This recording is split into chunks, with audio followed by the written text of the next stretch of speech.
tous et merci de votre présence. Est-ce que vous pourriez juste me faire un petit signe si vous m'entendez bien dans le chat ou... Ok. Ah, super, je vous remercie beaucoup.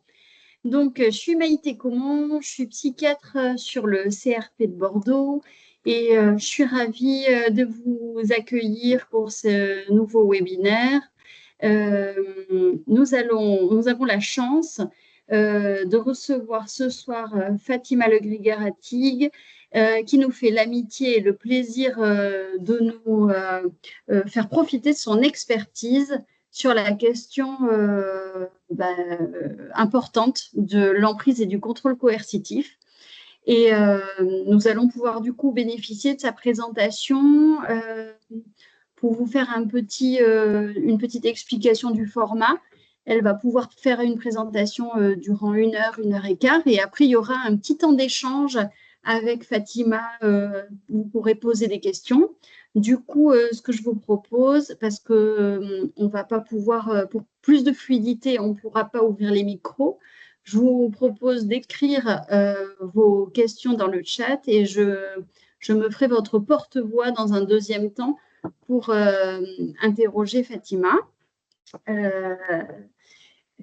Si tout vous convient de cette manière-là, eh ben, on va pouvoir commencer. Elle m'a transmis la bonne nouvelle qu'elle nous fera le privilège de nous transmettre les fondamentaux de sa présentation. Donc, on aura aussi la possibilité d'avoir les idées principales de sa présentation de version écrite, ce qui pourra limiter et faciliter en fait votre compréhension parce que du coup, on aura accès à un support dans un second temps.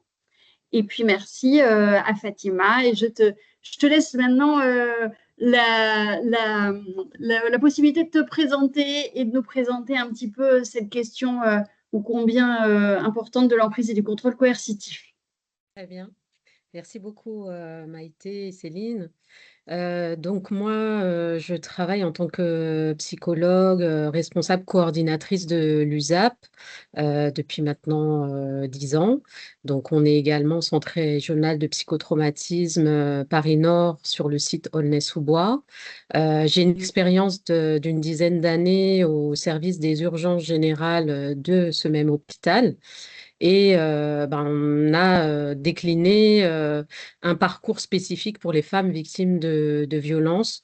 Donc, c'était une évidence, en tout cas, de travailler sur la dimension de l'emprise. J'ai fait partie du groupe de travail d'Isabelle Rome, piloté par Isabelle Rome, sur l'emprise, sur le signalement personnes majeures, sur la grille d'évaluation du danger des victimes. Et c'était important de pouvoir aussi avoir un regard nouveau par rapport à cette question de l'emprise et du contrôle coercitif. Donc aujourd'hui, ce que je souhaite vous proposer, c'est un changement de regard sur les violences conjugales, puisque pendant longtemps, on a pensé ces violences à travers les manifestations les plus visibles, notamment la question des coups, des lésions ou des violences sexuelles. Pourtant, dans nos pratiques, nous rencontrons des femmes qui vont présenter des tableaux de psychotraumatisme sévère alors qu'il n'y a pas de violence physique apparente. Donc ces situations-là nous obligent à penser les violences conjugales d'une autre manière, comme un processus relationnel de domination qui va s'inscrire dans le temps. Le concept de contrôle coercitif va permettre justement précisément de comprendre la dynamique invisible. Donc, parmi les objectifs pédagogiques que nous allons développer lors de cette présentation, c'est d'abord d'acquérir des connaissances théoriques, donc aussi modifier notre grille de lecture clinique. Nous allons progressivement penser d'une logique centrée sur l'acte visible à une logique centrée sur les restrictions de liberté et les dynamiques de domination. L'objectif, c'est vraiment de comprendre les liens entre l'emprise et le contrôle coercitif, d'identifier les conséquences sur la santé, d'évaluer aussi les situations à risque, le danger, et d'orienter vers des parcours adaptés et le plus souvent un parcours intégratif. Donc là, actuellement, en France, la prévalence des violences conjugales est toujours très élevée et très inquiétante. En 2024, on recense 272 400 victimes, donc avec un chiffre de 107 victimes de féminicide. Donc aujourd'hui, on est à 55 au niveau national, donc c'est un phénomène assez préoccupant. Et donc, c'est un problème majeur de santé publique, un phénomène qui est aussi largement sous-estimé dans les formes de contrôle, de coercition et surtout en post-séparation, parce qu'on pense que tout s'arrête au moment de la séparation, alors que non, c'est à ce moment-là que se déploient aussi des stratégies de contrôle. Donc, c'est cette partie invisible qui va nous intéresser et qu'on va pouvoir aborder un peu plus largement par la suite. Donc en France, on sait qu'on a développé de nombreux dispositifs de protection judiciaire des victimes et de sanctions des agresseurs. Il y a notamment l'ordonnance de protection qui a été facilitée, en tout cas dans le traitement et dans les délais. Il y a le dispositif téléphone grave danger aussi qui a été mis en place et les bracelets anti-rapprochement. Donc là, actuellement, il y a aussi une réflexion autour d'une loi intégrale afin de couvrir davantage les violences dites invisibles, le harcèlement psychologique. Donc, il y a une définition également précise et unanime qui va être proposée lors de la Convention du Conseil de l'Europe sur la prévention et la lutte contre la violence à l'égard des femmes et la violence domestique, donc qu'on appelle aussi Convention d'Istanbul, qui a eu lieu en 2011. Et je rappelle juste sa définition. Donc, ça renvoie à tous les actes de violence physique, sexuelle, psychologique ou économique qui surviennent au sein de la famille ou du foyer, ou entre un ou ancien, pardon, ou actuel conjoint ou partenaire, indépendamment du fait que l'auteur de l'infraction partage ou a partagé le même domicile que la victime. Donc, tous les actes de violence fondés sur le genre qui entraînent ou sont susceptibles d'entraîner pour les femmes des dommages ou des souffrances de nature physique, sexuelle, psychologique ou économique. Donc, on met bien l'accent sur la dimension également psychologique, économique et la logique de domination genrée. Alors, l'emprise, donc c'est ce qu'on connaît le plus, en tout cas, hein, quand on travaille en santé, et notamment en santé psychique. Mais c'est un concept qui est tout de même assez difficile à définir. On va souvent l'associer aux violences psychologiques et au harcèlement psychologique, alors que ça ne se limite pas uniquement à cela. C'est une échelle aussi qui va différencier les actes qui vont relever d'une volonté d'isolement et de domination et les actes qui vont relever plutôt du champ verbal ou émotionnel. Donc cet échec découle de l'utilisation d'un paradigme basé sur le traitement des violences sporadiques, donc par typologie en résonance à des facteurs plutôt réactionnels. Et là, on va reconnaître uniquement la typologie des violences en ignorant le continuum dans lesquels elles s'exercent, y compris en période post-séparation. Et donc là, je fais référence à Romito en 2011. Donc, il va y avoir également, à travers les travaux de Stark, une invisibilisation des violences de type psychologique, le harcèlement, la surveillance, les menaces, l'intimidation. Et ce qui va faire valeur de preuve dans la loi, c'est la violence physique ou la violence sexuelle. Et donc là, c'est les travaux de Stark en 2007. Donc ça, c'est après. Donc la loi du 30 juillet 2020 va introduire le concept d'emprise dans le droit pénal. notamment sur le circuit juridictionnel de l'ordonnance de protection lors du Grenelle des violences faites aux femmes, et dont les délais de traitement vont être considérablement réduits. Dans sa définition, l'emprise, c'est quoi? C'est un processus qui va être central dans les répercussions traumatiques chez la femme victime. Donc, Roger Doré va définir la relation d'emprise comme l'exercice d'un pouvoir suprême, voire tyrannique, par lequel l'autre va se voir subjugué, contrôlé, manipulé, en tout état de cause maintenu, dans un état de soumission et de dépendance. Donc, on est véritablement dans quelque chose d'asymétrique, une relation asymétrique qui va se consolider dans un cycle temporel, dans une durée, dans une fréquence et dans la répétition. Et donc, ça va nécessairement avoir des conséquences traumatiques à la fois sur la santé physique et la santé psychique des femmes victimes de violences conjugales. Donc, ce sont Marie-Françoise Irigoyen et Liliane Daligan, deux psychiatres, qui ont vulgarisé le concept à travers leurs ouvrages sur l'emprise, les violences conjugales. Et donc, ça relève d'une relation asymétrique où on va retrouver une personne qui va dominer et une personne sous emprise qui va être totalement soumise. Et c'est ce qui va permettre justement de distinguer du simple conflit conjugal. Donc, le modèle théorique de référence, ça reste le concept de Doré de 1981, le psychiatre, donc, qui va déterminer différentes dimensions, donc, et différentes séquences concernant l'emprise. Donc, il va y avoir d'abord l'appropriation, la domination et l'empreinte de l'autre. Donc, l'appropriation, ça consiste à déposséder l'autre, de l'objectiver, de le rendre objet. La domination, donc il va y avoir des mouvements de soumission et de dépendance. Il va y avoir également une empreinte sur l'autre, donc une empreinte qui va perdurer même au-delà de la séparation.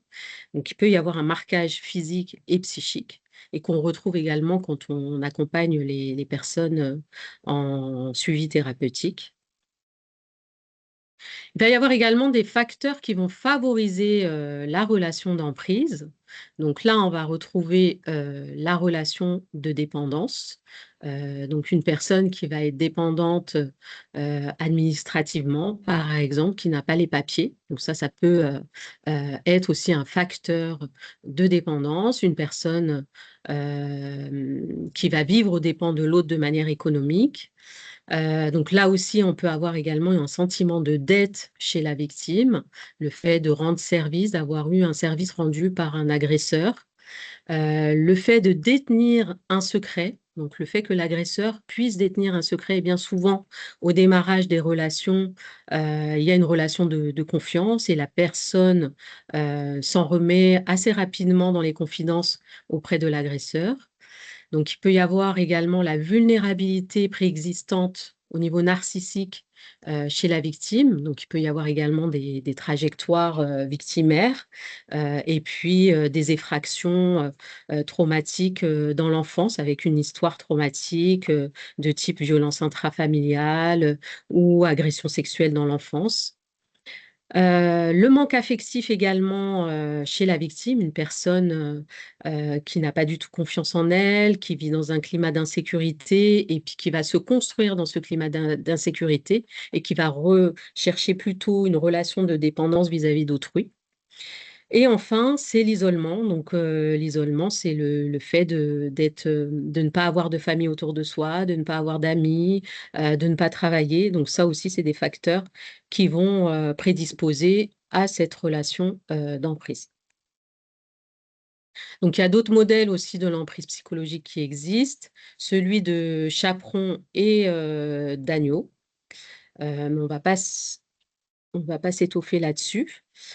L'emprise, c'est une conséquence du continuum des violences, et c'est véritablement ce que je souhaite vraiment aborder tout au long de cette présentation. puisque la notion d'emprise reste difficile à définir auprès des professionnels, y compris des professionnels de la justice. Ça reste quand même un référentiel psychologique, d'où la nécessité de réfléchir au concept de contrôle coercitif. Et donc, l'emprise psychologique ne serait alors que la conséquence et ne va revêtir qu'un seul aspect du contrôle coercitif, ça va être celui des violences psychologiques. Donc Stark, qui à la base est travailleur social américain, c'est le premier à avoir défini clairement le concept de contrôle coercitif.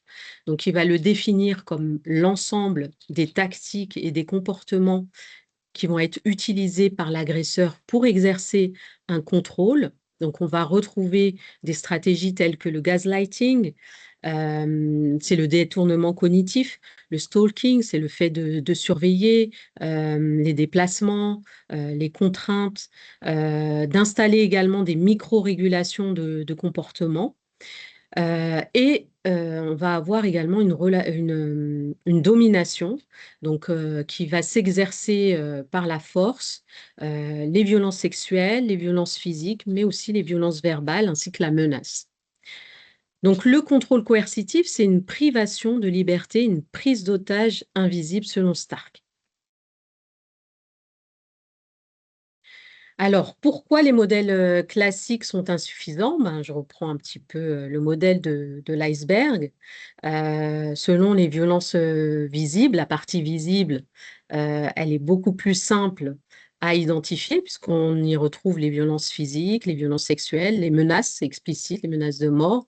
Mais toute la partie invisible reste en dessous et elle est assez conséquente puisqu'on va retrouver l'isolement, la surveillance, le contrôle financier, les dévalorisations, le gaslighting, le contrôle également sur les enfants et puis la critique du rôle parental de la mère, la restriction des libertés fondamentales et puis le fait d'asseoir aussi une peur chronique qu'on va avoir du mal à déceler et également l'hypervigilance qu'on retrouve face à des personnes qui sont constamment dans un circuit de la peur.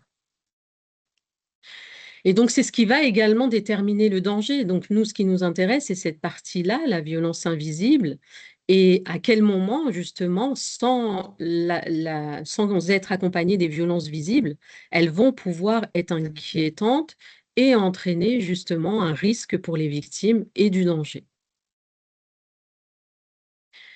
Donc, il y a eu énormément d'avancées dans la recherche concernant ce lien avec la famille et la société. Donc, le contrôle coercitif a été étudié par Liz Kelly comme une composante temporelle. Donc, il permettrait une amélioration de la réponse pénale, car si les menaces, les violences sexuelles et les violences physiques existent sur le long terme, alors cela montre une prédictivité, un caractère prédictif significatif de la grande dangerosité et du plus haut niveau de risque pour la victime. Donc la violence masculine occultée va aussi révéler les stratégies privilégiées des agresseurs et les stratégies qui vont être utilisées d'occultation de la violence. Donc c'est le fait d'invisibiliser ou de rendre peu crédible l'existence des violences. Et donc c'est une stratégie qui va être privilégiée par les agresseurs. Donc, c'est Patricia Romito qui a décrit l'absence de dénonciation des violences en post-séparation, bien souvent parce que les femmes craignent de n'être pas entendues, pas crues, ou alors même être utilisatrices du pseudo-syndrome d'aliénation parentale de Gardner. Et donc, c'est important aussi de relever ce continuum à travers les violences en post-séparation et auprès de l'entourage et notamment la question des enfants. Enfin, on a également Johnson, donc le contrôle coercitif qui va associer à intimate control, les violences de l'intime, comme la violence du terrorisme. le terrorisme de l'intime. Et il va associer également la violence-résistance, la violence situationnelle de couple et les violences de couple classiques. Donc, le contrôle coercitif se situe davantage sur la violence de l'intime, le terrorisme de l'intime. Le contrôle coercitif au niveau international et en France, donc il reste tout de même assez méconnu en France, même si on en parle de plus en plus depuis à peu près 2 ans. Il est assez connu dans les pays anglo-saxons et depuis très longtemps, puisque dès la fin des années 50, le concept de pouvoir coercitif est introduit par French et Raven pour rendre compte d'une forme de pouvoir basée sur la coercition.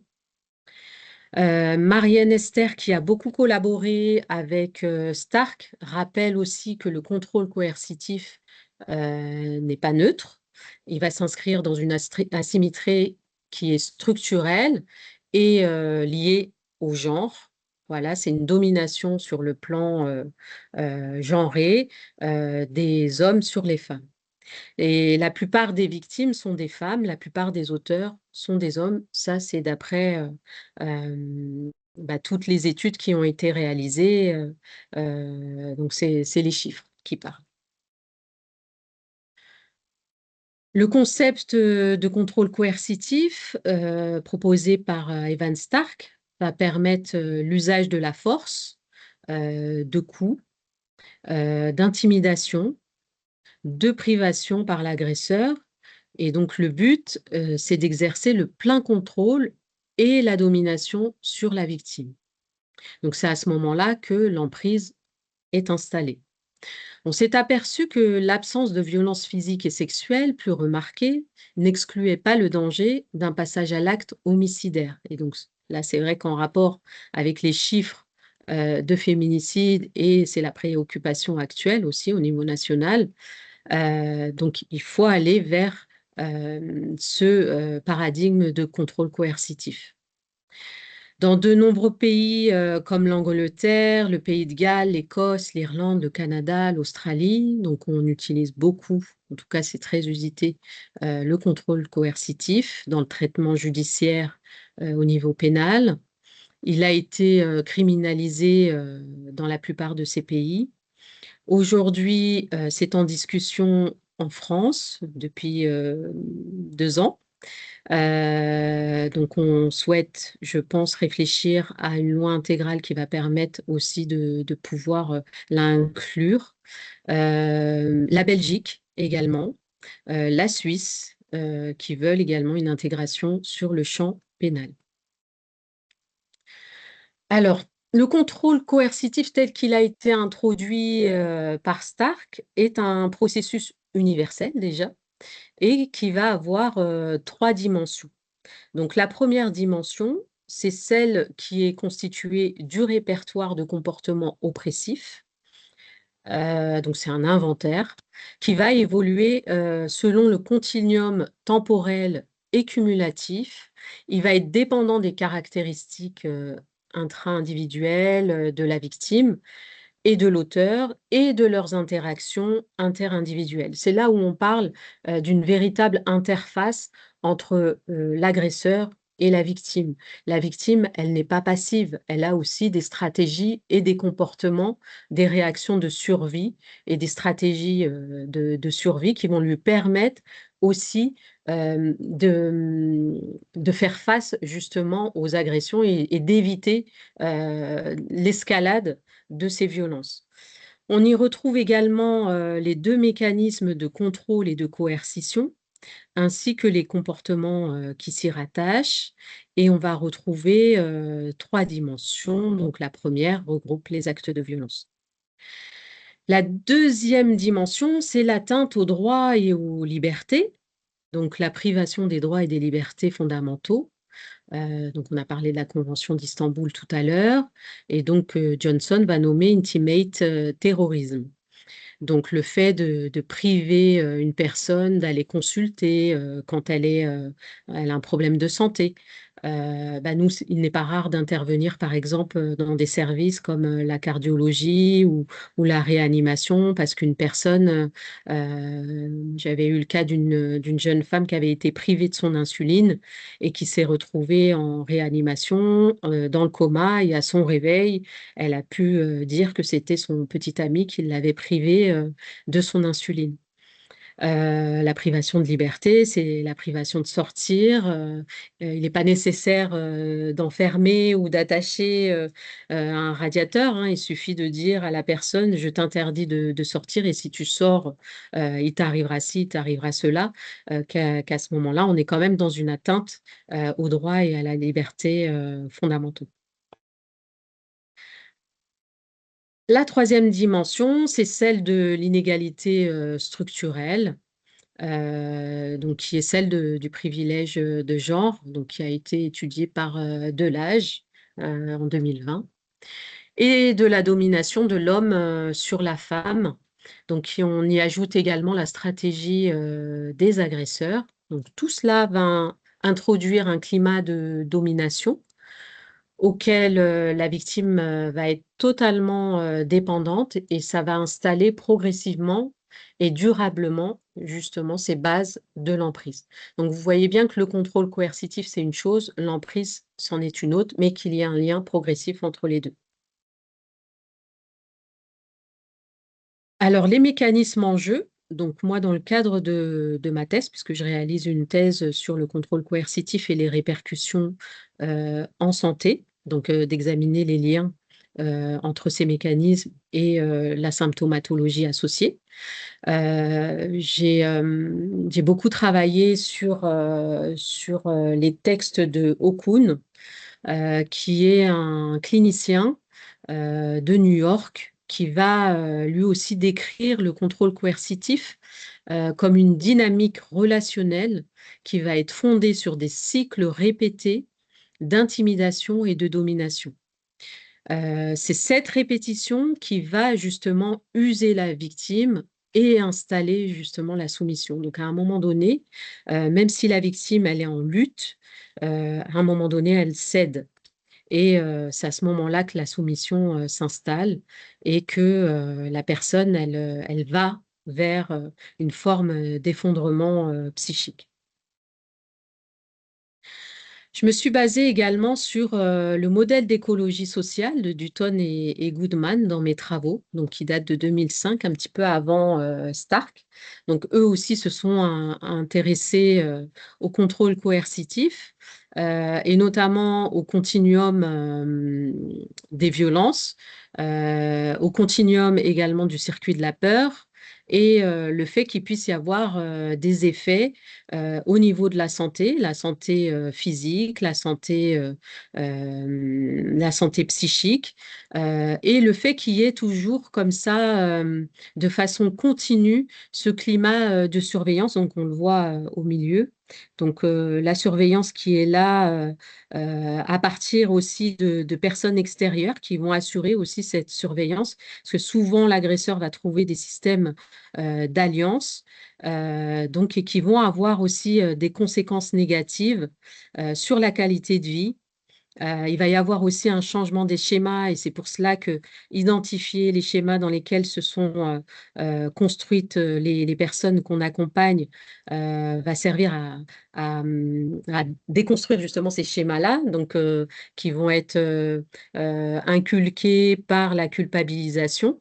Donc, on va aussi avoir un climat de menace permanente. Donc, la violence physique et sexuelle, finalement, c'est quelque chose de sporadique, mais la surveillance et le contrôle, c'est ce qu'on a vraiment, on l'a sur le fil tout le temps, dans la durée et également en termes de fréquence. Finalement, quand la surveillance et la menace n'est plus assez efficace au regard de l'agresseur, à ce moment-là, ils vont utiliser davantage les violences physiques pour installer de nouveau cette peur, et rendre cette victime vulnérable à la coercition.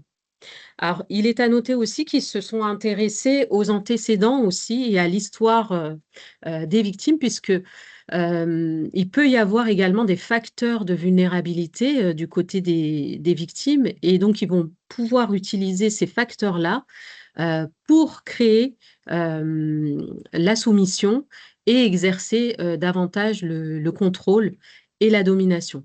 Donc, pour les personnes qui n'ont pas forcément de vulnérabilité liée à leur enfance ou qui ont été anciennement confrontées à des événements traumatiques, donc il peut y avoir également une usure et le fait de créer de nouvelles vulnérabilités chez la personne victime. Donc, on va être aussi attentif à tous ces paramètres-là qui vont se surajouter finalement par rapport au contrôle coercitif. Peut-être dire aussi que le contrôle coercitif, c'est quelque chose qui va être évolutif, qui va être cumulatif en termes de stratégie, même si on a tout un éventail de comportements et je vais vous les lister tout à l'heure. Mais donc, on est aussi dans quelque chose de personnalisé et il va y avoir une utilisation de telle ou telle stratégie en fonction de telle ou telle temporalité pour la victime.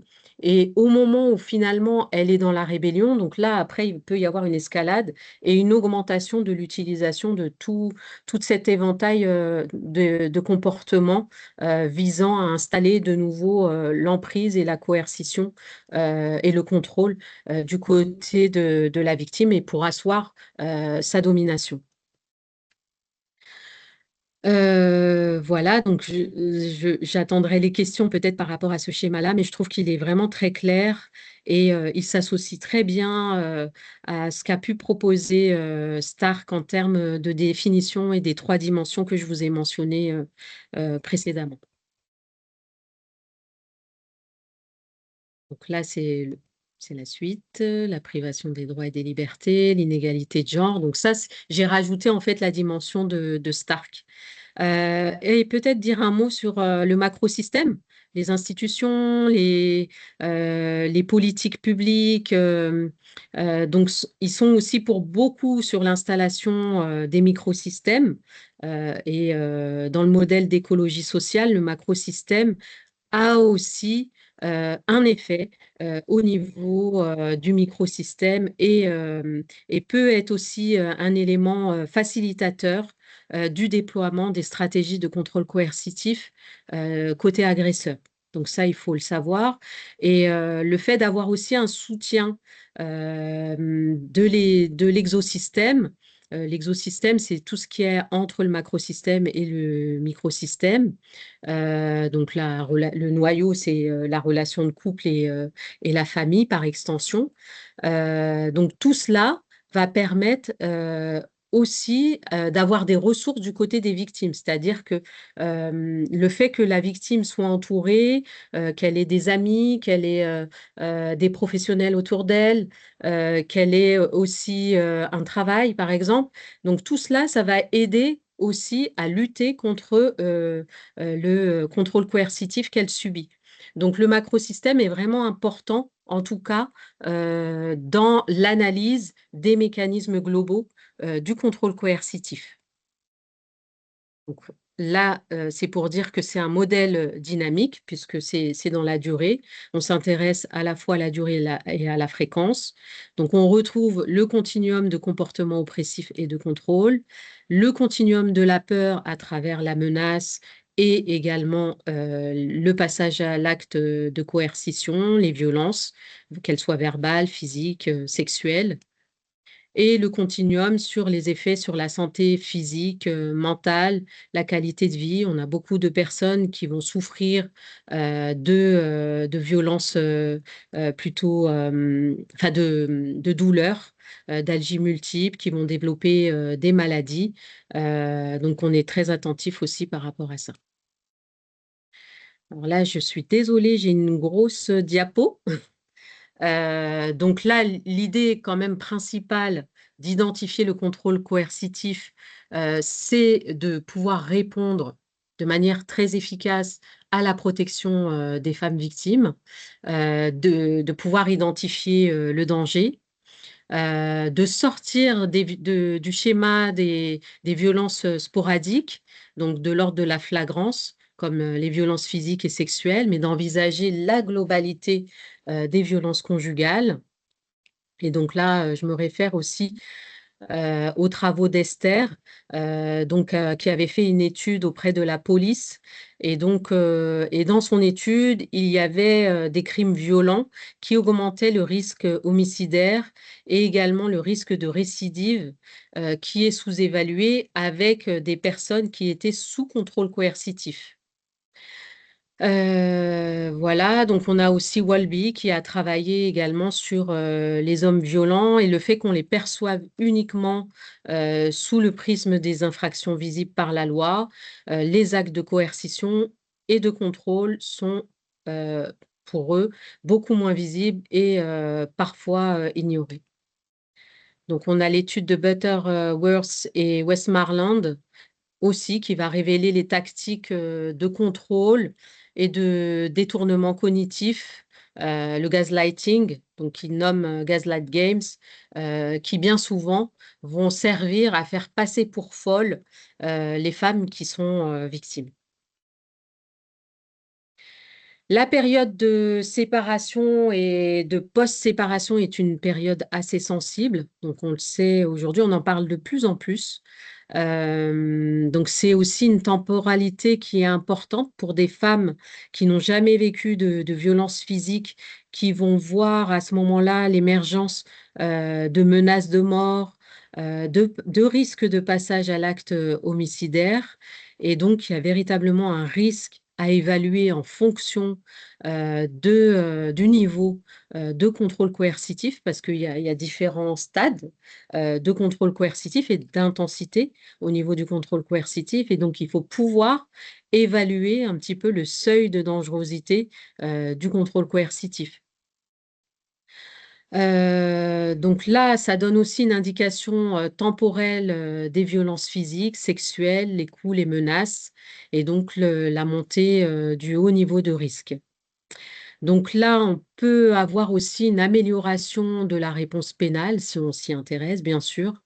Et donc, si les menaces, les violences sexuelles, les violences physiques existent aussi sur le long terme, alors on retrouvera aussi une prédictivité significative d'un aspect de dangerosité et un niveau vraiment important au niveau du risque chez la victime. Alors, vous voyez que même dans les pays anglo-saxons, il y a très peu tout de même de condamnations par rapport au contrôle coercitif. Les violences et le contrôle. Donc, je vais reprendre peut-être un peu Beck en 2010, qui va mener avec ses collaborateurs une étude qui reprend l'étude de Stark avec un grand échantillon. Et donc, la majorité des femmes vont rapporter des comportements de contrôle coercitif avant la séparation, qui existaient donc avant la séparation et que le passage à l'acte et la présence du contrôle coercitif va révéler également un risque de passage à l'acte violent qu'on associe au vécu de la peur et donc le fait d'avoir aussi l'existence de problèmes médicaux, psychosociaux et de comportement. Je vais avancer. Je ne sais pas où j'en suis au niveau du timing. Donc là, les tactiques et le répertoire de comportement du contrôle coercitif. Donc là, je me suis basée sur le NAPRO, puisqu'on a reçu les maisons des femmes du Canada. Donc, ils nous ont donné des outils qui permettent quand même de sensibiliser et d'être aussi dans une démarche de psychoéducation auprès des victimes. Donc, on met sur le bureau et on invite les patients à, à développer sur chaque comportement et savoir si elles sont concernées ou pas. Donc, on y retrouve l'isolement social, l'isolement familial, amical, le fait de priver des libertés élémentaires, la séquestration, le fait de priver de nourriture, Le fait de surveiller les outils de communication comme le téléphone, les réseaux sociaux, de prendre les codes de la sécurité sociale, de la banque, d'installer des logiciels espions, surveiller l'emploi du temps, accompagner la personne où elle se rend, choisir ses vêtements, dire à quel moment elle peut dormir. Ça, c'est vrai qu'on retrouve assez souvent ce phénomène aussi et ces difficultés au niveau de l'endormissement, puisque le gaslighting peut être opéré le soir avec des sermons qui vont être interminables et qui vont pousser à bout la victime. Et l'objectif, c'est aussi de pousser à bout la personne et puis lui dire, bah, tu vois, c'est toi qui as un problème, moi, j'ai pas de problème. La priver de se rendre au travail, aux institutions pour les soins, le fait de sortir, voilà, ou d'aller se rendre pour se soigner, la disqualifier ou la rabaisser de façon répétitive, le fait d'imposer des activités dégradantes et humiliantes pour la victime, critiquer son rôle en tant que maman, l'obliger à ne pas protéger les enfants, par exemple, les négliger. Donc, ou alors des menaces d'alerter les autorités, de placer les enfants. Donc, ça aussi, on peut retrouver ça. Abuser également financièrement de la victime, la déposséder des biens du couple, imposer également la prise d'une partie ou de la totalité du salaire, détourner la CAF. Donc, bien souvent, c'est important aussi de pouvoir alerter les assistantes sociales ou d'avoir une assistante sociale au sein de son service.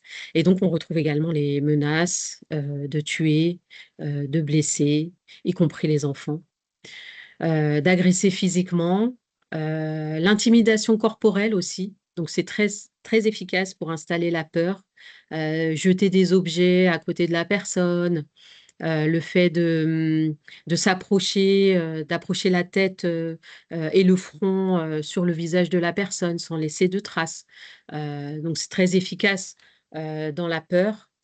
Donc, le fait d'infliger des dommages, donc ça aussi, c'est des violences physiques, de détruire tout ce qui appartient à la victime et ce devant les enfants, détruire les portables, les écrans, le viol, le contrôle et la régulation du comportement.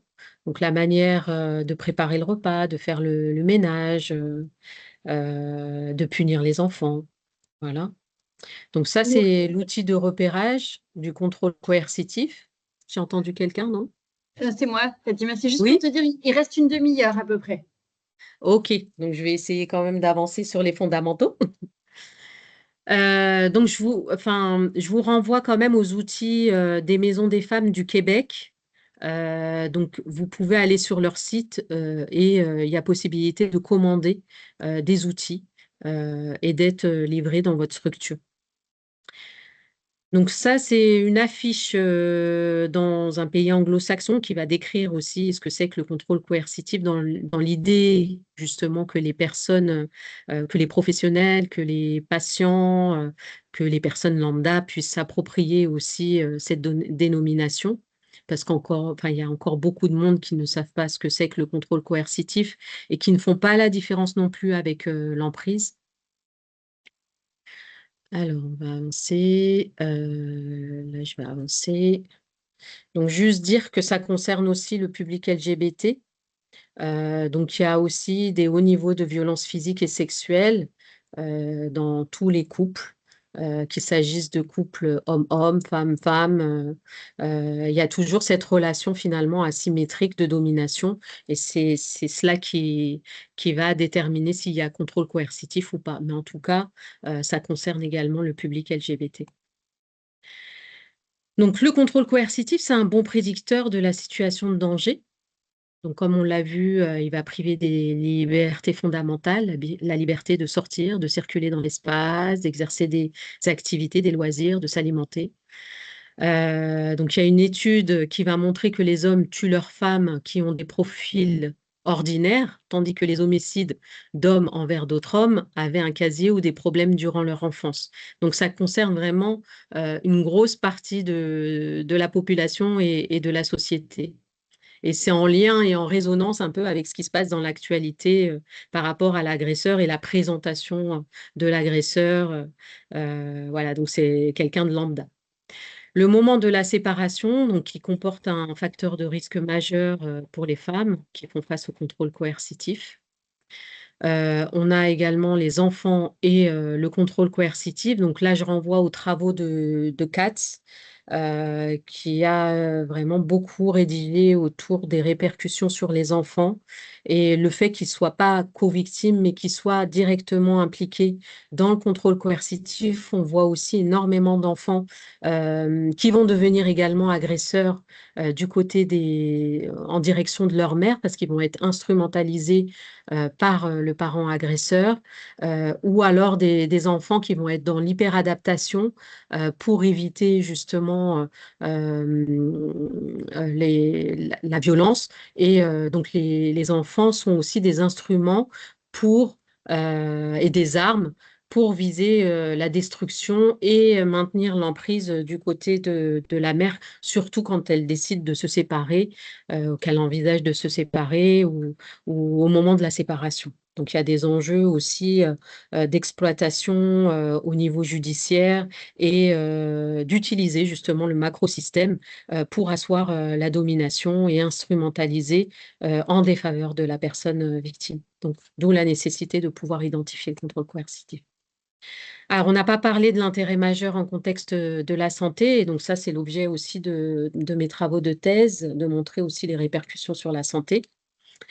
Donc, il y a une dynamique des professionnels d'aller aussi vers la victime, et ça, c'est essentiel, d'orienter vers le dépistage systématique, car les effets sur la santé des violences sont dévastateurs.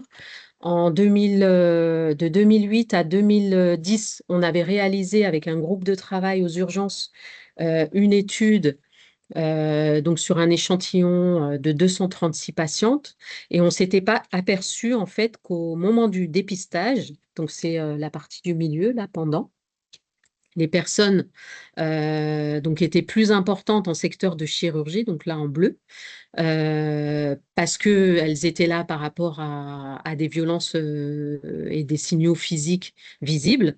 Là, c'est la partie médecine, là qu'on voit un peu en gris-bleu.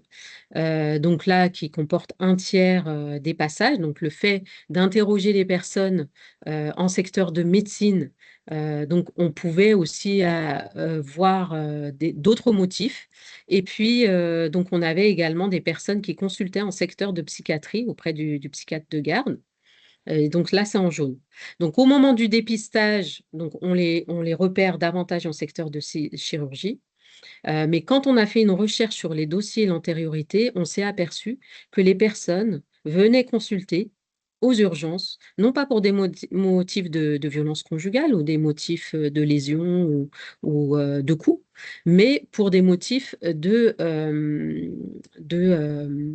de troubles plutôt en santé générale, comme les gastralgies, les céphalées, les attaques de panique, voilà, donc tout ce cortège-là, ou des douleurs, tout ce cortège-là, finalement, était évocateur également d'une situation et d'une souffrance liée au climat de peur et à l'exposition de la peur constante. Donc là, on renvoie aux travaux de, de Herman, surtout, donc a beaucoup travaillé sur le traumatisme et l'aspect chronique des violences sur la santé. On a également Kirkwood, qui a beaucoup travaillé sur ces aspects-là. Herman, qui a travaillé aussi sur le trauma complexe. On a également le risque suicidaire qui va être multiplié. Donc là, je renvoie aux travaux de Chandan, Garcia Moreno. On a une autre étude qui va montrer le maintien de troubles psychiques, voire une aggravation avec la présence d'une comorbidité anxio-dépressive, même après 2 ans de séparation d'un conjoint violent. Donc, on voit bien qu'au moment de la séparation, tout ne se résout pas, en tout cas en termes de souffrance. Au contraire, il y a des personnes qui étaient en hyperadaptation et qui étaient dans des stratégies de survie et qui utilisaient la dissociation notamment et qui vont à ce moment-là avoir une espèce de levée de bouclier mnésique et qui vont avoir des flashbacks, des reviviscences à ce moment-là et qui vont être justement en souffrance, qui vont avoir aussi des douleurs qui vont s'exprimer ou des problèmes somatiques. Donc, il y a une empreinte qui va rester au niveau du corps et donc une souffrance qui peut s'exprimer aussi au-delà et largement au-delà, parfois plusieurs années, en tout cas sans soin pour les personnes victimes de violences dans la durée et parfois dans des courtes durées aussi. Donc, les victimes peuvent souffrir de troubles de stress post-traumatique, de dépression, d'anxiété, donc en termes de comorbidité, des problèmes de santé mentale. On y retrouve également les addictions, on retrouve les TCA. Donc, c'est un terrain favorable au développement des maladies somatiques associées, donc la fibromyalgie qu'on retrouve assez souvent. Donc les douleurs, les algies multiples, le diabète, les cardiopathies, les affections dermatologiques, le dérèglement aussi sur la sphère gynécologique. Donc là, on sait hein, en tout cas que ça a un retentissement sur le désordre et sur le plan psychosocial et médical. Maintenant, on a parlé les recherches se sont centrées principalement sur les violences conjugales au sens général.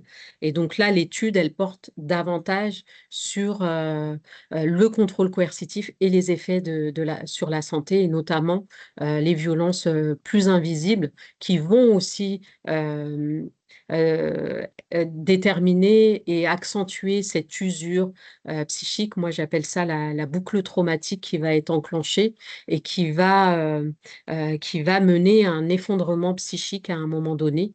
Donc, même si la victime, elle utilise des stratégies qui vont lui permettre de s'adapter au quotidien, d'avoir un espèce de masque social en société, et dire que tout va bien, continuer à travailler, continuer à élever les enfants, continuer à les accompagner. Donc, ce sont des personnes aussi qui, malgré elles, vont protéger le système par honte, par culpabilité. Et à un moment donné, il y a cette menace d'effondrement qui va arriver. Donc, on observe le lien entre le trouble de stress post-traumatique et la santé physique, en raison du maintien, bien sûr, du circuit de la peur et du stress ambiant lié au climat de terreur et des violences conjugales. Alors là, je renvoie au circuit de la peur de Damasio, qui va jouer à la fois sur les dimensions affectives, endocriniennes, viscérales, comportementales, sensorielles. Là, je vais avancer. Je vais avancer. Voilà, je vais m'intéresser au cas clinique de Rime parce que je trouve que c'est important. C'est un peu plus parlant en fait de prendre un cas clinique. Donc Grimm, c'est un témoignage, en fait, une personne que j'ai accompagnée et qui a fait l'objet d'une présentation à la cour d'appel de Reims. Et donc l'idée, c'est de pouvoir aussi étudier les mécanismes du contrôle coercitif à travers l'histoire d'une personne et les conséquences sur la santé physique et mentale. Donc, RIM va contacter l'unité par messagerie le premier du mois en 2022. Madame, monsieur, en parlant avec la maîtresse de mon fils et ensuite l'assistante sociale de ville d'habitation, j'ai pu comprendre que je suis en train de vivre des violences psychologiques. Après 3 ans, j'ai trouvé le courage d'en parler. Je me sens sous l'emprise d'un mariage et je prends sur moi pour éviter que mes enfants vivent des traumatismes. Mais finalement, c'est moi la seule et unique à vivre une peur permanente. Dans les éléments d'anamnèse, en 2022, Rim a 35 ans. Elle vient d'une famille bourgeoise de Tunisie qui a ensuite émigré en Italie dans une petite île. Elle y est née, elle est la deuxième d'une fratrie de 3, une sœur aînée et un jeune frère. Elle fait de hautes études en gestion d'entreprise touristique. Elle devient officier de bord dans la marine. Elle grandit dans un environnement qui devient dysfonctionnel à cause de conflits existants entre sa mère, qui vont être bien souvent générés par sa sœur aînée, qui avait une attitude de contrôle et de domination envers Rime en la brimant. Bien qu'elle ne vive ses difficultés à la maison, elle entretient des amitiés, elle cuisine avec son père, qui est artisan pâtissier, elle a des amis, elle passe son permis de conduire, elle fait des sorties, du sport, elle prend soin d'elle. Donc il y a une présence autour d'elle, donc elle est particulièrement soutenue par le père et qui l'encourage aussi vers, un cheminement de l'autonomie. Elle va rencontrer son mari, originaire de Tunisie, lors de vacances. Lui, issu d'un milieu bourgeois, elle est immédiatement séduite et se marie rapidement l'année suivante. Donc, il viendra la rejoindre en Italie, où ils vont vivre quelque temps. Et ensuite, ils vont déménager en région parisienne pour le travail de la société de tourisme à laquelle Rime prendra un poste à responsabilité. Elle est mère de 2 garçons qui ont 5 et 8 ans avec son conjoint et est mariée depuis 7 ans. Le contexte de la prise en charge. Avant son mail, elle a signalé, des violences uniquement par une main courante 2 ans plus tôt. Je n'ai pas dénoncé les faits par honte, j'étais sous emprise. Nous positionnons donc, au sein de notre unité un rendez-vous psychologue, donc je la vois, et un rendez-vous également avec la permanence juridique qui a lieu chez nous tous les mardis, donc en vue de constituer un dossier d'ordonnance de protection pour elle et ses enfants. Donc ça va comprendre la plainte, une attestation médicale, le certificat d'ITT, des UMJ et une attestation que je vais faire qui va mentionner la gradation, des violences et l'altération de la santé en s'inscrivant dans un schéma, de contrôle coercitif dans le continuum de temps. Donc on a, des antécédents traumatiques connus dans l'histoire familiale. Rime évoque la sœur tyrannique qui fouillait dans ses vêtements, les mettait sans lui demander et parfois les jeter dans le cagibi sous la colère. La mère aussi voulait gérer, sa vie professionnelle, amicale. Elle la critiquait souvent dans tout ce qu'elle décidait. Donc elle s'est résolue à épouser cet homme de la même nationalité pour partir au plus tôt de chez elle. Donc on note, en revenant sur le schéma de Dutton et Goodman que je vous ai présenté précédemment et sur l'existence de facteurs, et d'antécédents, de vulnérabilité. Donc on note l'existence de violences psychologiques et verbales de la part de la sœur qui ont sans doute participé aussi à cette forme de normalisation des violences actuelles et favorisé un terrain de fragilité, en se manifestant par une attitude compliante. Donc les éléments de contrôle coercitif et l'isolement, selon Stark, on va retrouver la coercition des privations de déplacement. Il va exiger qu'elle soit accompagnée d'un tiers de sa famille pour se rendre au travail. Elle va être privée des déplacements professionnels, privée de la conduite. Elle a dû quitter un poste à responsabilité. Il va lui interdire d'appeler sa famille, d'avoir des amis. Le contrôle et les éléments de micro-régulation de comportement, il va la culpabiliser sur son rôle éducatif de mère. Il va lui dire qu'elle n'est pas une bonne mère, qu'elle travaille. Il m'interdit de parler aux enfants. C'est lui le chef, il me crie tout le temps dessus. Et les enfants sont bouleversés. Il va contrôler ses trajets. Quand il la laisse partir, il va contrôler les comptes avec accès au mot de passe. Il va fouiller son sac, ses horaires. Si elle rentre tard, il la réprimande ou la menace. Donc elle dit, je cite: «Il fouille dans mes tiroirs, mes vêtements, il a retiré les clés des portes pour ne pas que je m'isole. Avant la crise, il ferme tous les volets à la maison pour ne pas que les gens dehors regardent». Elle devait prouver où elle était en envoyant des photos d'elle à l'instant T. Il a également géolocalisé son téléphone, puis a ensuite arrêté et il prend les sous-vêtements, il les étale sur les canapés, ceux qu'il ne reconnaît pas, donc il fouillait dans les affaires et également quand elle sortait. Concernant les menaces, donc il y avait des menaces de rapt des enfants du pays d'origine, menaces de vendre sa maison, sa société, de la ruiner. Donc les menaces, de mort également.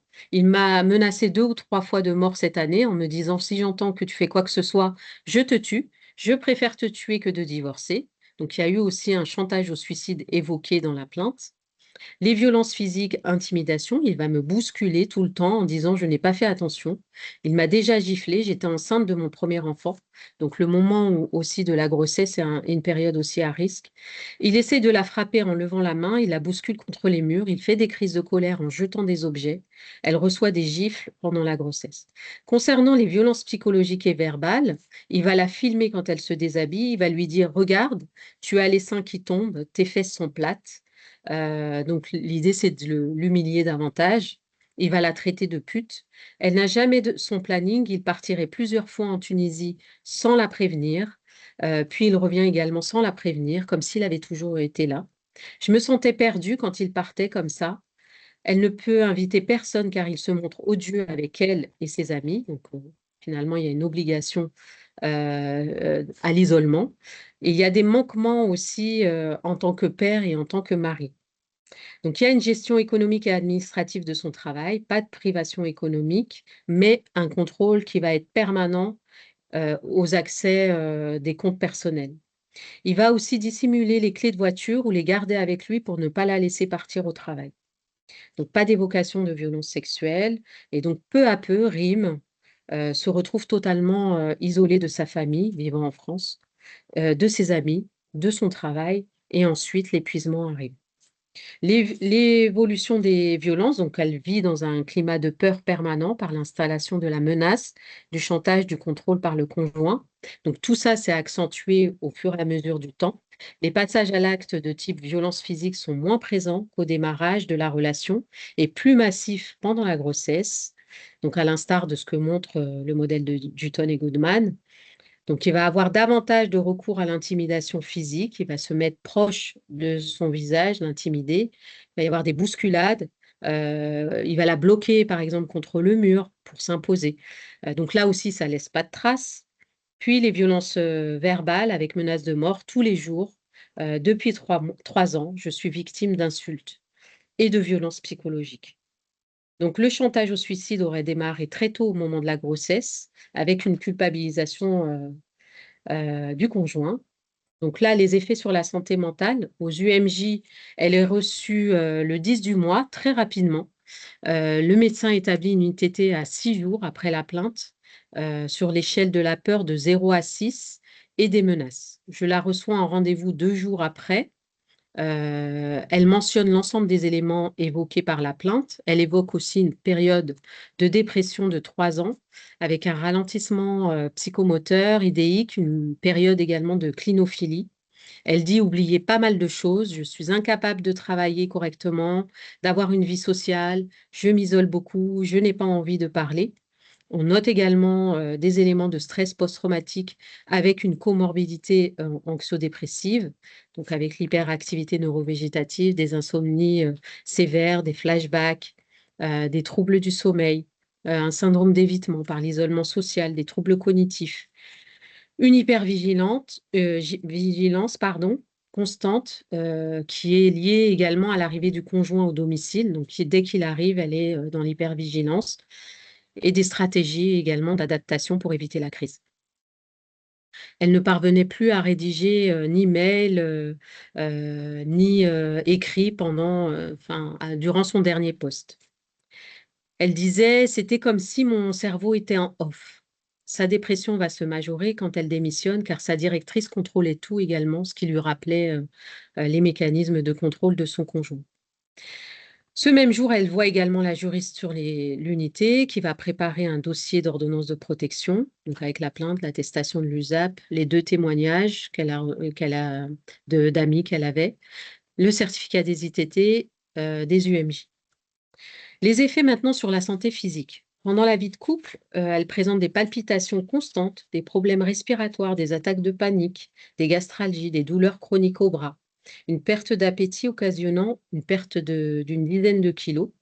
Donc, elle va aussi présenter une asthénie générale qu'on retrouve dans quasiment toutes les situations qu'on accompagne dans ce cadre-là.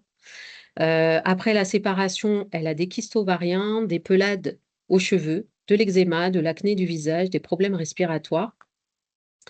Dans le traitement judiciaire, donc là, moi, je ne suis pas spécialiste du traitement judiciaire, mais les menaces de mort, il y avait existence de menaces de mort, donc un chantage au suicide également, donc des violences physiques, intimidation. Donc peu à peu, Rim se retrouve totalement isolé. Donc le traitement judiciaire a été exemplaire dans ce dossier. Après la révélation des violences à l'assistante sociale, donc dans un premier temps, elle s'en réfère à une assistante sociale. Donc il va y avoir une grille d'audition complète au niveau de la police.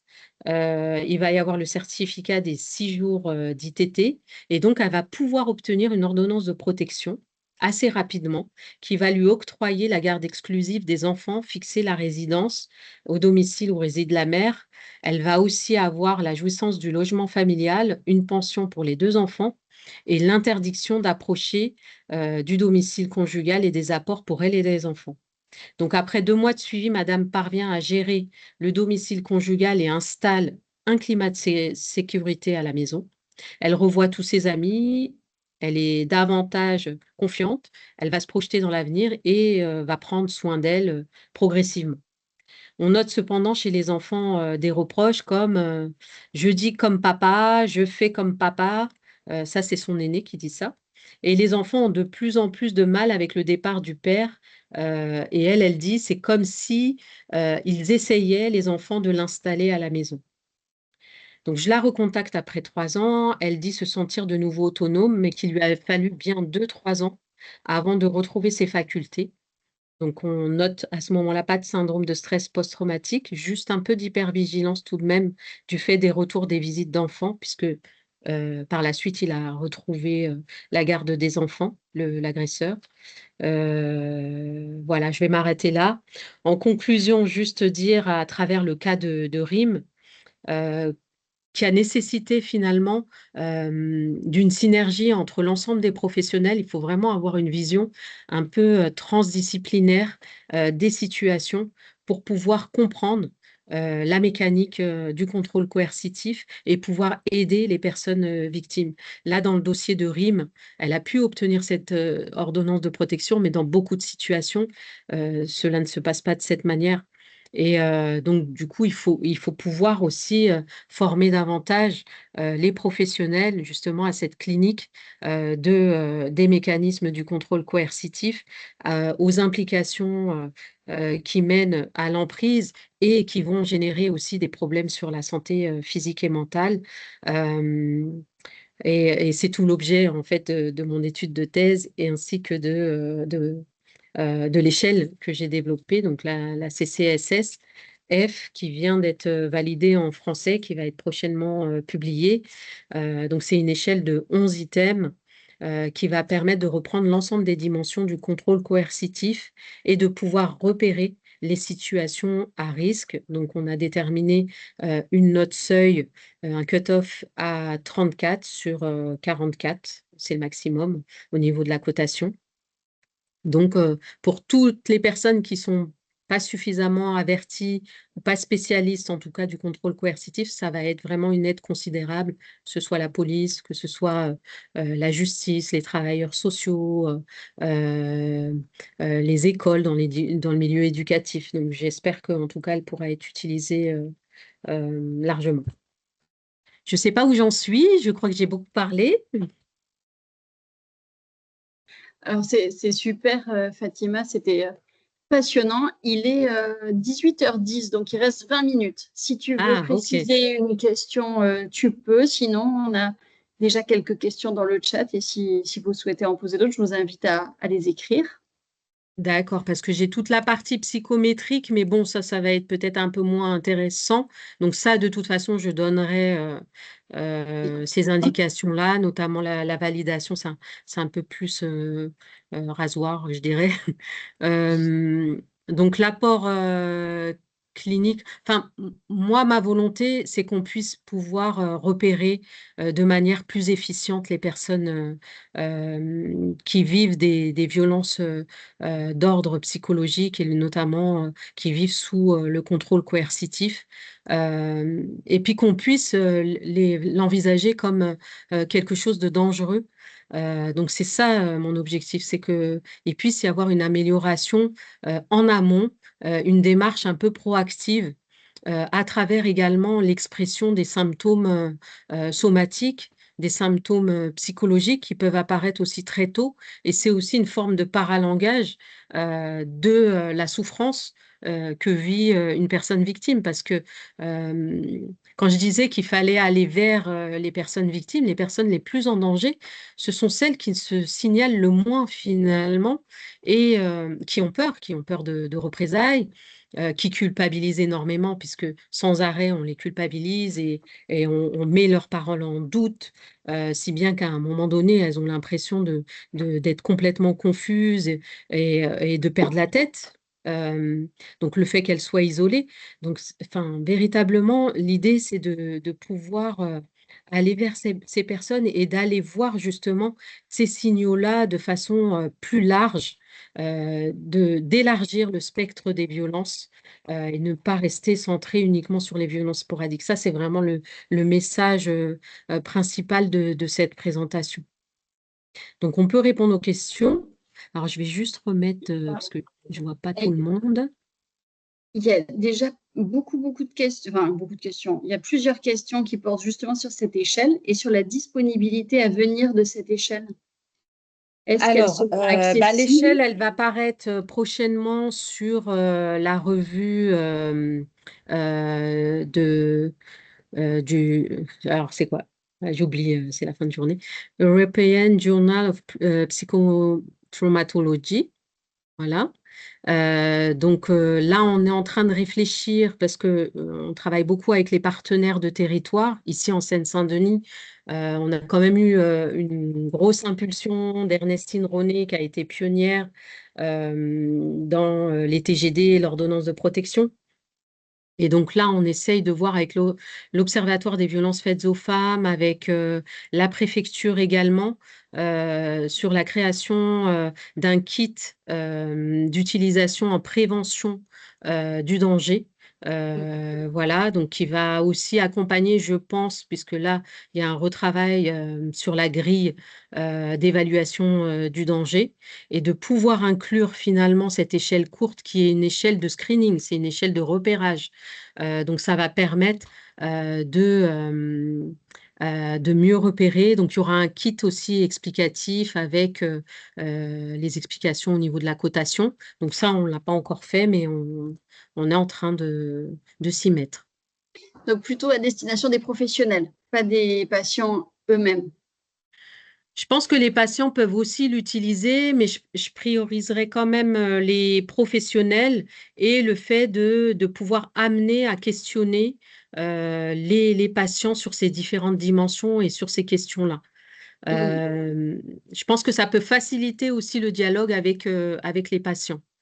Après, en première intention pour les patients, je renverrai plutôt au NAPRON que je vous ai présenté, où là, je pense que c'est plus indiqué de reprendre chaque dimension et de pouvoir discuter avec la personne, et puis reprendre aussi tout l'historique et ne pas se limiter, parce que là, le risque par rapport à l'étude du contrôle coercitif aujourd'hui, c'est qu'on dise, ben, le problème aujourd'hui, c'est le contrôle coercitif. Le contrôle coercitif, c'est le comportement des agresseurs. Donc, il faut régler le comportement des agresseurs et qu'on oublie la victime et qu'on la laisse de côté. Mm. Alors que la personne qui subit les violences, encore une fois, elle n'est pas passive. Et donc, elle-même, elle va développer des stratégies de lutte par rapport à ces violences. Et finalement, ce qui est intéressant, c'est d'étudier l'interface entre l'agresseur et la victime. C'est ce qui se passe entre les deux qui va être intéressant. Et c'est à ce moment-là qu'on verra s'il y a du danger. Et une personne, par exemple, qui va être totalement isolée, qui va, par exemple, ne pas avoir de papier, ne pas avoir de contact à l'extérieur, ne pas avoir d'argent, de travail, ça sera bien évidemment plus difficile pour elle de s'extraire d'une relation d'emprise et de l'exercice du contrôle coercitif par l'agresseur. Donc, c'est important de pouvoir aussi se dire tous les contrôles coercitifs ne se valent pas, que c'est vraiment quelque chose de personnalisé et qui va évoluer également dans le temps. Très bien, merci beaucoup. Moi, j'avais une question qui rejoint la question d'une participante, c'est concernant les écrits et notamment le CMI. Tu parlais tout à l'heure dans ton cas clinique d'ITT qui avait pu être délivré à cette patiente Oui. qui était victime de contrôle coercitif. Comment se positionnent les légistes ou en tout cas les médecins qui rédigent les CMI sur cette question du contrôle coercitif? Est-ce que ça nous donne un peu plus de facilité dans le dénombrement des ITT à donner? Est-ce que tu as des éléments? C'est une vaste question et je pense que là, il va y avoir quand même une réflexion, je pense, globale au niveau national par rapport à l'ITT, puisque l'ITT, c'est un référentiel à la base au niveau somatique.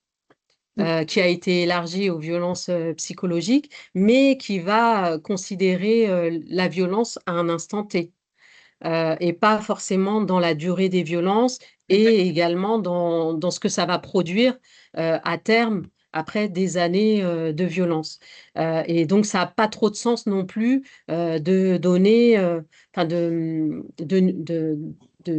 déterminer un nombre. euh, Parce que voilà, 6 au-delà jours, c'est de peu. 8 jours. 6 jours, oui, ça paraît peu, mais c'est déjà ça, parce Et c'est que déjà certaines ça. personnes n'en ont pas du tout. Exactement. Pour certaines personnes, il n'y a pas de coup, il n'y a pas de lésion.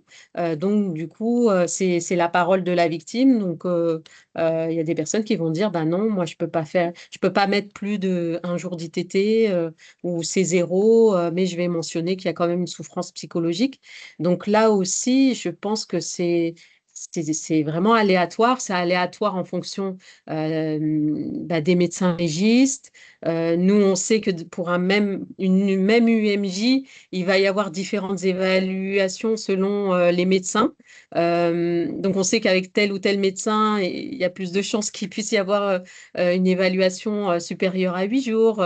Pour d'autres, ça va être, on sait qu'il n'y aura pas du tout d'ITT pour la dimension psychologique. Mais en tout cas, au niveau des UMJ chez nous en Seine-Saint-Denis, il y a vraiment un effort pour considérer les violences dans leur chronicité et vraiment d'examiner le continuum des violences et pas juste un instant T et se focaliser uniquement sur les violences physiques ou les violences sexuelles qui laissent des traces.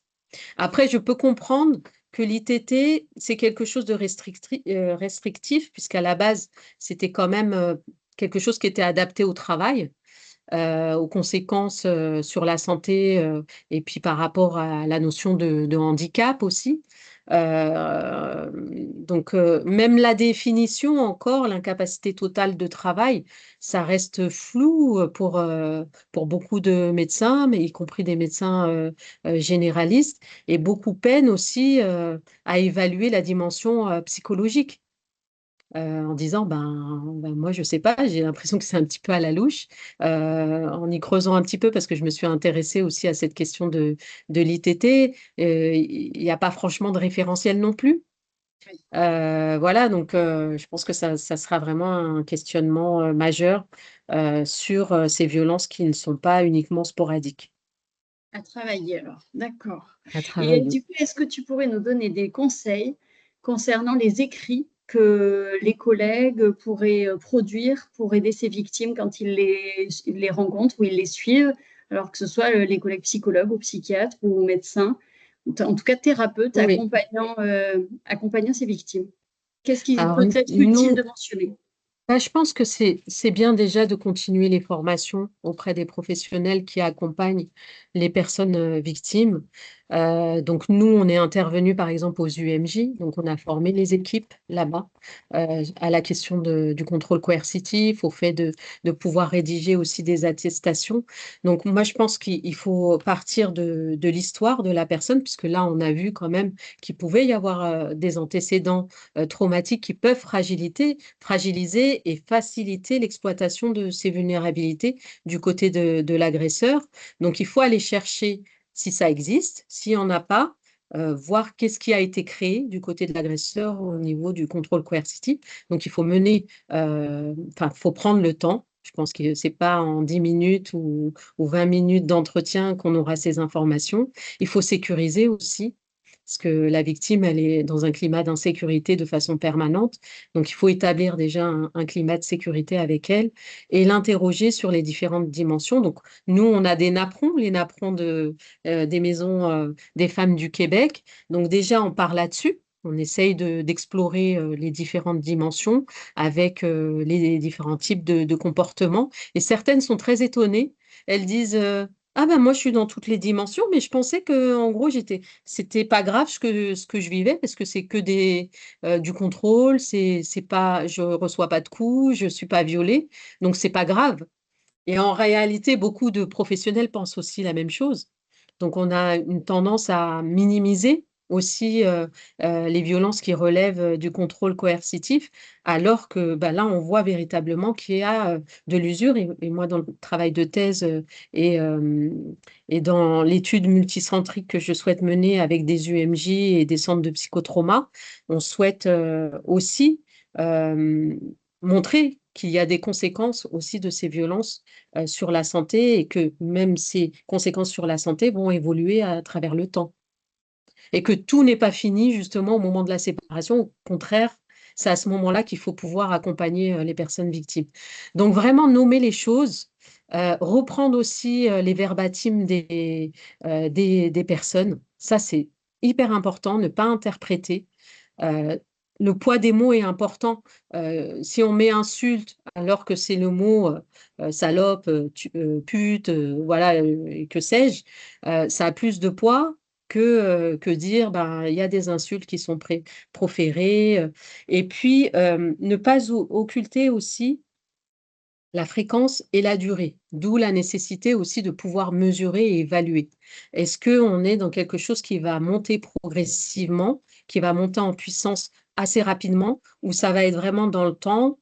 Euh, Quel est aussi le panel de stratégies qui va être utilisé et à quel moment? Et puis ça va être aussi un indicateur du danger. Après, il faut aussi interroger sur les antécédents de l'agresseur.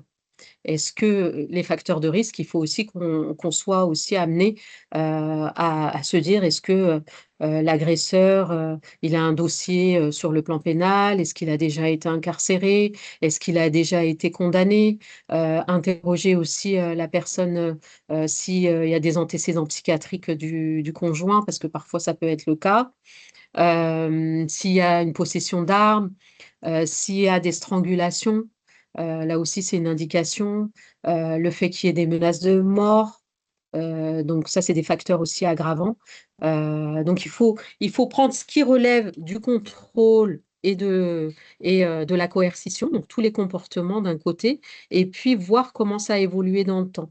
Donc moi, j'ai fait un petit tableau dans un article que j'ai rédigé dans Pratique psychologique. Je pourrais vous l'envoyer puisqu'il est en open access. Et donc, dedans, il y a un tableau qui permet de reprendre un peu l'histoire de chaque personne avec le moment où la personne, elle va s'installer, qu'est-ce qui se passe au moment où elle la connaît, ou les premiers contacts avec la personne, l'histoire de la personne.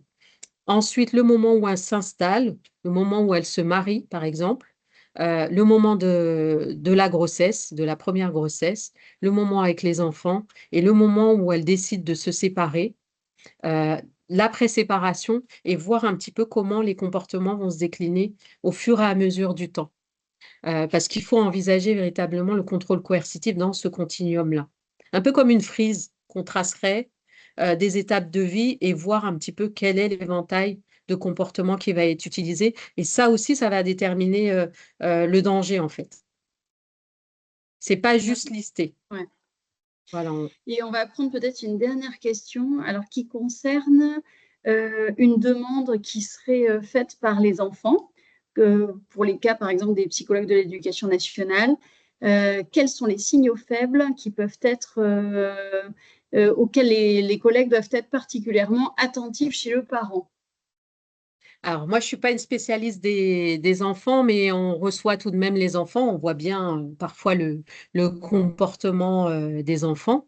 Donc, les enfants ont aussi des stratégies d'adaptation par rapport aux violences pour éviter justement l'escalade des violences et l'explosion de la violence dans la famille. Donc, on va retrouver des enfants qui sont soit dans une forme d'hypervigilance constante ou alors hyper adaptés, donc les enfants un peu lisses, qui ne feront pas de bruit, qui sont très sages, ou alors un changement d'attitude aussi du côté des enfants au moment de la séparation. Ben, juste tout à l'heure, en groupe de parole, on a une patiente qui évoquait la violence de son aîné, donc un débordement, un déferlement de violence, et spécifiquement quand il revient de chez le père. Et donc, c'est des violences en direction de la mère, des menaces de mort, il a même des couteaux. Donc là aussi, il faut s'inquiéter parce que les enfants peuvent être aussi des armes utilisées par l'agresseur au moment où finalement l'agresseur ne peut plus atteindre la personne victime et ne peut plus avoir d'emprise sur elle, puisqu'elle a décidé de partir, elle a décidé justement de rompre ce lien d'emprise, et donc ça passe par les enfants ou par les institutions également. Donc, il faut être alerte par rapport au changement d'attitude des enfants et à la manière aussi dont les agresseurs peuvent se saisir des institutions pour faire passer les mères pour des mauvaises mères. Donc là aussi, je renvoie aux travaux de Katz sur le sujet et Patricia Romito aussi qui a beaucoup travaillé sur le sujet. Donc, très bien, merci beaucoup Fatima, c'était riche et Il aurait très fallu encore intéressant. plus, mais Mais c'est sûr, on aurait dû faire une soirée entière. voilà, une soirée entière. Mais oui, Bah, merci en tout cas. Et puis ceux qui c'était ont très... peut-être des questions, ils peuvent m'envoyer un mail. Je ne sais pas si on peut leur laisser mon mail. Et Alors, je peux le ça, c'est toi laisser. qui décides. Donc Fatima, Fatima, point, LE, tiré du 6, Griguer, GRIGUER, arrobase, GHT, du 6, GPNE.fr. Je ne sais pas si on peut le mettre sur le fil. On va le mettre Peut-être le mettre là. peut-être sur le chat. Ah ouais. Bah. Et puis, on ne manquera pas du coup de transmettre le meilleur de ton diaporama que tu vas nous sélectionner. Et puis, la référence en effet de l'article dont tu parlais Oui, en open access avec le tableau. très bien. Bah, ça, je vous enverrai. Et puis, je vous indiquerai aussi la suite de l'étude, les Ah oui, résultats de l'étude. Voilà. avec grand plaisir. Voilà, on a mis ton adresse en ligne du coup. Ah, bah super. Bon, bah très bien. Merci. Bah, une autre fois alors. Oui, À à bientôt. bientôt. Bonne soirée à tous. Bonne soirée. Merci.